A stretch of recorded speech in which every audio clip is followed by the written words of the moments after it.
Hello friends, आज हम पढ़ेंगे कि संविधान क्या है। हर देश का अपना एक संविधान होता है, लेकिन संविधान का अर्थ क्या होता है इसे समझना बहुत ज़रूरी है।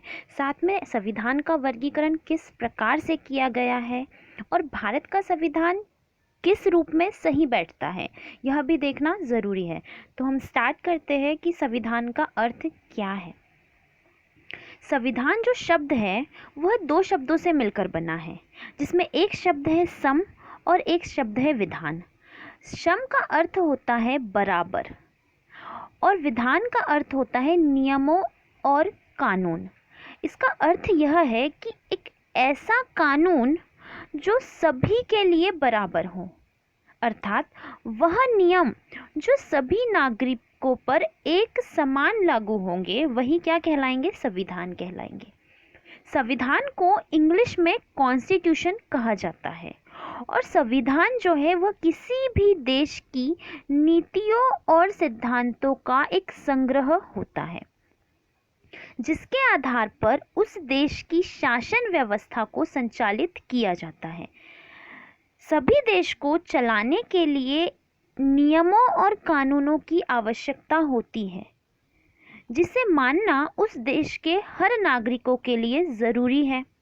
देश के इसी नियम और कानून को संविधान कहते हैं, जो प्रायः एक दस्तावेज के रूप में होता है।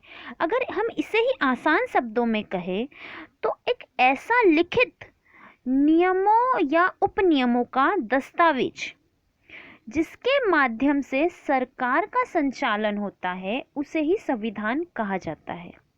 अर्थात ऐसा लिखा हुआ दस्तावेज जिसमें नियम भी दिए हो, उपनियम भी दिए हो और इसी के माध्यम से जो सरकार है अपना संचालन कर रही है, उसे ही हम क्या कहते हैं? संविधान कहते हैं।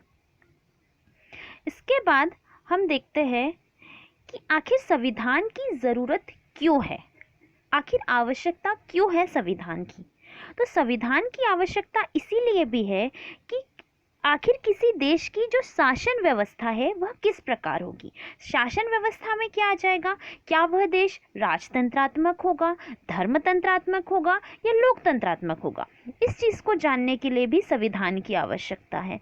दूसरा है, आखिर सरकार का चयन कैसे किया जाता है। इसमें क्या होगा कि जो सरकार है वह किस प्रकार से चुनकर आती है, इसमें यह होगा। तो इसका वर्णन भी कहाँ किया गया है? संविधान में किया गया है। थर्ड पॉइंट है कि शक्तियों का वितरण कैसे होगा। अगर सरकार बन के आ गई है तो उसमें शक्ति का किस तरह से बंटवारा किया जाएगा। जैसे कि भारत के संविधान में एक लेजिस्लेटिव है, विधायिका है, एग्जीक्यूटिव है, कार्यपालिका है और जुडिशरी है, न्यायपालिका है। तो इस प्रकार जो भारत में शक्तियों का विभाजन 3 प्रकार से किया गया है। नेक्स्ट पॉइंट है, न्यायिक प्रक्रिया कैसी होगी। तो आखिर संविधान में यह भी लिखा होता है कि कौन सा चीज़ अपराध है, किसके लिए किस प्रकार का दंड दिया गया है। तो इसमें न्यायिक प्रक्रिया किस तरह से की जाएगी, यह भी वर्णन संविधान में दिया है। फोर्थ पॉइंट है, नागरिकों को कौन से अधिकार दिए जाएंगे। संविधान के अंतर्गत यह भी लिखा हुआ है कि आखिर नागरिकों के मूल अधिकार क्या होंगे और किसे नागरिक माना जाएगा या किसे नहीं माना जाएगा और किसे कौन से अधिकार दिए जाएंगे। जैसे कि भारत के संविधान में भाग 3 के अनुच्छेद 12 से लेकर 35 तक के 12 से 35 तक के मौलिक अधिकारों का वर्णन किया गया है। तो यह मौलिक अधिकार बताते हैं कि नागरिकों को कौन सा अधिकार है, कौन सा अधिकार नहीं। तो इसीलिए भी संविधान की आवश्यकता पड़ती है। उसके बाद यह है कि नागरिकों और सरकार के देश के प्रति क्या कर्तव्य होंगे।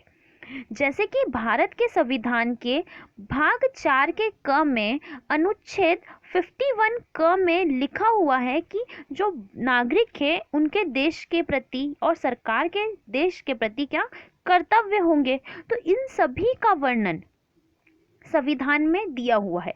इसीलिए हर किसी देश को संविधान की आवश्यकता होती है। इसके बाद हम देखते हैं कि संविधान का वर्गीकरण कैसे करें। तो जो संविधान है इसे मूलतः हम 4 भागों में वर्गीकृत करते हैं। एक होता है लिखित संविधान, जो रिटन है, एक होता है अलिखित संविधान, एक होता है कठोर संविधान और एक होता है लचीला संविधान। तो अब हम देखते हैं कि आखिर लिखित संविधान क्या होता है। तो एक ऐसा संविधान जहां सभी नियमों और कानूनों का संग्रह एक दस्तावेज में समाहित होता है, उसे ही हम लिखित संविधान कहते हैं। मतलब एक ऐसी बुक या एक ऐसा दस्तावेज जिसके अंदर सारे के सारे उस देश के नियम और कानूनों का वर्णन हो, वही क्या होता है, लिखित संविधान होता है। अगर हम उदाहरण देखें तो अमेरिका का संविधान एक लिखित संविधान है, और इंडिया का संविधान भी एक लिखित संविधान है। वहीं जब हम देखते हैं कि अलिखित संविधान क्या होता है, तो किसी भी देश का एक ऐसा संविधान जिसमें नियमों और कानूनों का संग्रहण किसी एक दस्तावेज में न होकर अलग अलग दस्तावेजों में लिखा हो, या फिर ऐसा भी हो सकता है कि मौखिक रूप से ही उन नियमों और कानूनों को याद रखा गया हो, तो ऐसे संविधान को हम अलिखित संविधान कहते हैं। एग्जाम्पल इसका क्या है, इसका एग्जाम्पल है इंग्लैंड का संविधान एक मौखिक संविधान है, इसे किसी भी दस्तावेज में लिखित रूप में नहीं लिखा गया है। इसके बाद हम देखते हैं लचीला संविधान और कठोर संविधान। तो लचीला संविधान क्या होता है? लचीला संविधान एक ऐसा संविधान होता है जिसमें संशोधन आसानी से किया जा सकता है। कोई भी संविधान जिसमें आसानी से हम संशोधन कर सकते हैं, अमेंडमेंट आसानी से हो सकता है, उसे ही हम लचीला संविधान कहते हैं। अगर हम एग्जाम्पल देखें तो जब इंग्लैंड का संविधान लिखित तौर पर ही नहीं है, तो वहाँ पर संविधान संशोधन भी आसानी से किया जा सकता है। कठोर संविधान, तो जो कठोर संविधान है वो किस देश का है?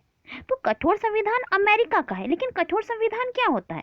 तो कठोर संविधान मतलब होता है कि ऐसा संविधान जिसमें संशोधन के लिए एक विशेष प्रक्रियाओं की जरूरत पड़े, उसे ही हम कहते हैं कठोर संविधान। एग्जाम्पल है अमेरिका का संविधान। इसके बाद हम देखते हैं कि आखिर भारत का संविधान कैसा है। तो जो भारत का संविधान है वह कठोर है या लचीला है, यह हमको देखना जरूरी है। तो जो भारत का संविधान है यह ना ही कठोर है और ना ही लचीला है, बल्कि यह कठोर और लचीले का मिश्रण है। ऐसा क्यों? क्योंकि जो भारत के संविधान में जब संशोधन होता है तो एक निश्चित प्रक्रिया दी गई है जिसके अनुसार भारत के संविधान में संशोधन होता है। यह प्रक्रिया ना तो बहुत ज़्यादा कठोर होती है और ना ही बहुत ज़्यादा लचीली। तो भारत का संविधान कैसा होगा? भारत का संविधान लचीला और कठोर का मिश्रण होता है। आई होप सो आपको यह सब समझ आया।